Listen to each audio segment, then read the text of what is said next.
సార్లు వచ్చాను కానీ ఆఫీస్ కి ఈ రోజు మీ ఉత్సాహం చూస్తా ఉంటే నాకు కడుపు నిండిపోయింది. చాలా ఆనందంగా ఉంది.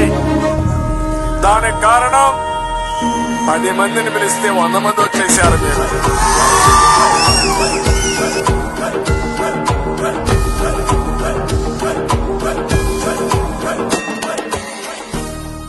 చేతగాని వాడు కులాన్ని గురించి మాట్లాడతాడు, చేతగాని వాడు ప్రాంతాన్ని గురించి మాట్లాడతాడు, చేతగాని వాడు మతాన్ని గురించి మాట్లాడతాడు, చేతైన వాడు అభివృద్ధి గురించి మాట్లాడతాడు, ప్రజల్ని అభివృద్ధి కోసం ఆలోచిస్తాడు.